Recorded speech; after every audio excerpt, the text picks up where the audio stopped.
Bharatiya Janata party का जो प्राण वायु है वह धार्मिक मुद्दा है। हिंदू और मुसलमान है, शमशान और कब्रिस्तान है, विद्यालय और मदरसा है, भारत और पाकिस्तान है। हिजड़ों की जनगणना कराई जा सकती है, जानवरों की जनगणना कराई जा सकती है, तो पिछड़ों की जनगणना क्यों नहीं कराई जाती? सियासत में हिस्सेदारी चाहिए, सियासत में पिछड़ों का होना जरूरी है, सियासत में दलित पिछड़े शोषित वंचितों का होना जरूरी है। अब वहाँ तक पहुँचा दिया गया तो आप कह रहे हैं इससे काम नहीं चले कि उत्तर प्रदेश के सारे पॉलिटेक्निक कॉलेज जो है उनका निजीकरण कर दिया गया, निजी क्षेत्रों में चला गया। उत्तर प्रदेश में समाजवादी पार्टी और कांग्रेस पार्टी के लोग भी पुरानी पेंशन व्यवस्था को बहाल करने की मांग करेंगे कि जितने भी चाहे बीएसएफ के, सीएसएफ के, सीआरपीएफ के, सीआईएसएफ के जितने भी जवान सीमा पर अपने जान की बाजी लगा करके हथेली पर रख करके जो देश की अस्मिता के लिए, देश की रक्षा और सुरक्षा के लिए संघर्ष करते हैं, सारे सैनिकों को, चाहे सैनिक हो चाहे जैसे भी हो, सबको पेंशन की व्यवस्था होनी चाहिए। नमस्कार दोस्तों, मैं सुमित यादव। उत्तर प्रदेश का बजट सत्र शुरू होने को है। इससे पहले जो बजट सत्र हमने लोकसभा और राज्यसभा में देखे, क्या हलचल, क्या हंगामा हुआ अडानी को लेके। उत्तर प्रदेश की विधानसभा में, क्योंकि कहा जाता है ये छोटा पार्लियामेंट है, उत्तर प्रदेश की विधानसभा में क्या होगा, किन मुद्दों पर बातचीत होगी। रामचरितमानस का मुद्दा बहुत ज्वलंत, उसके बाद अखिलेश यादव ने भी कहा था कि हम शूद्र हैं कि नहीं, ये हम मुख्यमंत्री जी से पूछेंगे। इसके अलावा जो कानपुर में हुआ उसकी आवाज़ क्या विधानसभा में उठाई जाएगी। और सबसे बड़ी बात, क्या इस बार का बजट सत्र जो है वो इन्हीं सब चीज़ों में उलझ के रह जाएगा या फिर कुछ प्रोडक्टिव, कुछ जो हम हासिल कुछ इस सत्र से कर पाएंगे कि नहीं। इस पर बातचीत करने के लिए हमारे साथ मौजूद है रामलोटन निषाद जी। बहुत बहुत स्वागत है सर चैनल पर। जी जी धन्यवाद। क्या लगता है सर, बजट इस बार के बजट सत्र में क्या होना चाहिए? उत्तर प्रदेश विधानसभा का कल से जो है बजट सत्र शुरू होने वाला है और जहां तक है हम लोगों को पूरी ये संभावना है कि जैसे कि बिहार से रामचरितमानस, बंच ऑफ थॉट्स और मनुस्मृति पर जो हवा चली थी, उत्तर प्रदेश में आते आते रामचरितमानस की दोहों और चौपाइयों तक सीमित हो गई।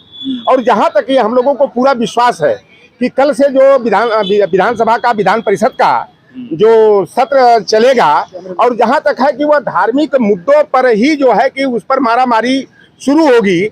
जो असल मुद्दे हुए हैं, जो प्रतिपक्ष को उठाया जाना चाहिए। और उत्तर प्रदेश की विधानसभा में मुख्य विपक्षी दल जो है समाजवादी पार्टी है, और समाजवादी पार्टी विधानमंडल दल के जो नेता है, वो कह लीजिए प्रतिपक्ष के नेता हैं, पूर्व मुख्यमंत्री अखिलेश सिंह यादव जी हैं। और जो मुद्दे आज चल रहे हैं, जैसा कि आज मैंने बड़ा सुखद समाचार मुझे दिखाई दिया कि समाजवादी पार्टी जो हम लोगों का आज से नहीं 2009 से जिस मुद्दे पर हम लोग चर्चा करते रहे हैं, मांग उठाते रहे हैं कि ओबीसी की जातिवार जनगणना के लिए समाजवादी पार्टी आगे बढ़ी है। और सबसे बड़ा आज उत्तर प्रदेश का ही नहीं बल्कि पूरे देश का जो मुद्दा है, क्योंकि बिहार सरकार आप देख रहे हैं तेजस्वी यादव जी और नीतीश कुमार जो चाचा और भतीजे के रूप में मुख्यमंत्री और उप मुख्यमंत्री हैं, आज बिहार में जातिवार जनगणना चल रही है।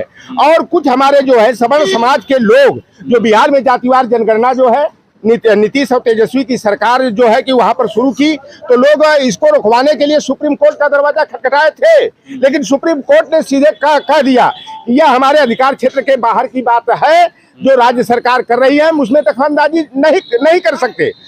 हम लोगों की भी ये मांग है। और जहां तक समाजवादी पार्टी हो, कांग्रेस पार्टी हो, इन लोगों को जो सबसे बड़ा मुद्दा आज का अहम है कि जब SC ST की जातिवार जनगणना होती है, धार्मिक अल्पसंख्यक वर्ग मुस्लिम, सिख, ईसाई, जैन, बौद्ध, पारसी, यहूदी, रेसलर की होती है, ट्रांसजेंडर और दिव्यांग की होती है। और यही नहीं, मैं आपके चैनल के माध्यम से बता दूं कि यह कैसे विडंबना है कि घड़ियाल की, मगरमच्छ की, भालू की, बंदर की, शेर की, जानवरों की जनगणना होती है। और भारतीय जनता पार्टी जो है कि गाय को आधार कार्ड देने की बात करती है। जब हिजड़ों की जनगणना कराई जा सकती है, जानवरों की जनगणना कराई जा सकती है, तो पिछड़ों की जनगणना क्यों नहीं कराई जाती? मैं मांग करता हूं कि ओबीसी की जातिवार जनगणना यह संवैधानिक है और कल्याणकारी योजनाओं को सही ढंग से संचालित करने के लिए हर जातियों का एक आंकड़ा होना चाहिए। इस मांग को जो है 2009-10 के दौर में जो है हम लोगों के समाजवाद के प्रखर नेता और सामाजिक न्याय के महान योद्धा परम पूज्य शरद यादव जी, रामविलास पासवान जी, ये लोग हमारे बीच में नहीं हैं, लालू प्रसाद यादव जी, इन लोगों ने जो है कि संसद के गलियारे में ओबीसी की जातिवार जनगणना की मांग किया था। और लंबी संघर्षों के बाद जो है चर्चा और परिचर्चा के बाद यूपीए 2 की सरकार जो डॉक्टर मनमोहन सिंह के नेतृत्व में चल रही थी, 2011 का जो सेंसस हुआ था वह सोशियो इको कास्ट सेंसस हुआ था, सामाजिक, आर्थिक और जातिगत आधार पर हुआ था। लेकिन दुर्भाग्य की बात है कि जब माननीय नरेंद्र मोदी जी भारतीय जनता पार्टी के द्वारा प्रधानमंत्री पद के दावेदार घोषित किए गए थे तो ये बड़े जोर शोर से कहते थे कि मैं तो पिछड़ी जाति का हूँ, मैं गरीब माँ का बेटा हूँ, मेरी माँ तो दूसरे के घर में चौका बर्तन करने का काम करती थी और राजनीति में मैं बहुतों के लिए अछूत हूँ। लेकिन अगला 10 बरस जो है पिछड़ों और दलितों का होगा, वंचितों का होगा। इन्होंने जो है कि 2019 का जो लोकसभा का चुनाव होने वाला था वो पिछड़ों को भ्रमित करने के लिए राष्ट्रीय पिछड़ा वर्ग आयोग को संवैधानिक दर्जा देने का बहुत बड़ा प्रोपगंडा किए के लिए काम किया। तो एक बार दलित को राष्ट्रपति बनाया, फिर एक बार आदिवासी महिला को राष्ट्रपति बनाया। देखिए 29 तो मंत्री हैं ओबीसी और एससी के केंद्र में और 29 मंत्री यहाँ भी हैं। उत्तर प्रदेश में 90 विधायक हैं ओबीसी के, 67 एससी और एसटी के विधायक हैं। क्या चाहिए फिर आपको? मंत्री और विधायक से काम नहीं चाहिए, हमारे बच्चों को शिक्षा का अधिकार चाहिए, नौकरियों में प्रतिनिधित्व चाहिए। किसी के सांसद विधायक बनने से समाज का परिवर्तन नहीं होगा, समाज का परिवर्तन जातिगत आंकड़ों के आधार पर होगा। और जो संविधान में प्रदत्त व्यवस्था है, संविधान के अनुच्छेद संख्या 15(4), 16(4), 16(4)(a) के तहत कि हमारे बच्चों को जो है क्लास 1 से लेकर क्लास 4 तक हमारी जो जनसंख्या है, जनसंख्या के अनुपात में हमारी भागीदारी होनी चाहिए। जिसकी जितनी संख्या भारी उसकी उतनी हिस्सेदारी होनी चाहिए। अभी तक आप कहते रहे कि हमें सियासत में हिस्सेदारी चाहिए, सियासत में पिछड़ों का होना जरूरी है, सियासत में दलित, पिछड़े, शोषित, वंचितों का होना जरूरी है। अब वहां तक पहुंचा दिया गया तो आप कह रहे हैं इससे काम नहीं चलेगा। देखिए अभी तक देखा जाए, माननीय नेताजी मुलायम सिंह यादव जी हम लोगों के बीच में नहीं है। जब वह मुख्यमंत्री बने थे तो जो निजी क्षेत्र के जो पॉलिटेक्निक कॉलेजेज हैं, मेडिकल कॉलेजेज हैं और चाहे मैनेजमेंट के कॉलेजेज हैं, उन्होंने जो है कि 27% ओबीसी को आरक्षण कोटा दिए थे, 22.5% एसटी और एससी को दिए थे।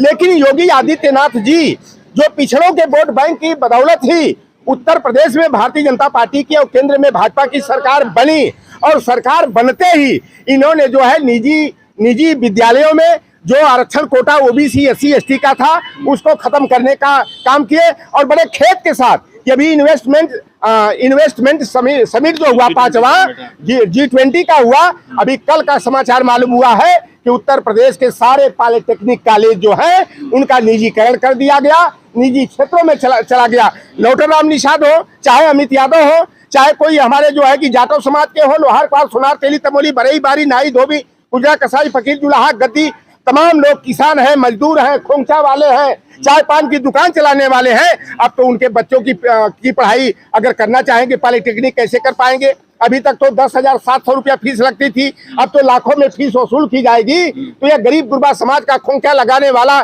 सब्जी बेचने वाला, मजदूरी करने वाला का बेटा कैसे पढ़ेगा? तो यह भारतीय जनता पार्टी की सरकार जो आरएसएस के संचालक रहे गुरु गोलवलकर, जो 2 किताबें उन्होंने लिखा था, बंच ऑफ थॉट और we are our nationhood defined, उसमें यह व्यवस्था 2-3 बड़ी अजब ढंग की रही है कि अगर देश में लंबे समय तक शासन करना है तो पूरे देश की अर्थव्यवस्था को, सारे संस्थानों को, उपक्रमों को चंद पूंजीपतियों के हाथ में दे दिया जाना चाहिए। आप देख लीजिए कि भारतीय जनता पार्टी की जब से सरकार बनी है, सरकारी संस्थानों को, उपक्रमों को निजी हाथों में अडानी और अंबानी को दिया जा रहा है। आप चले जाइए लखनऊ के एयरपोर्ट पर, अडानी एयरपोर्ट लिखा है, दिल्ली का एयरपोर्ट, अहमदाबाद का एयरपोर्ट हो, अडानी ग्रुप को चला गया, बंबई का एयरपोर्ट। लोकसभा और राज्यसभा में बड़ा विवाद अडानी को लेके हुआ, कई दिन तक सत्र चल नहीं पाए।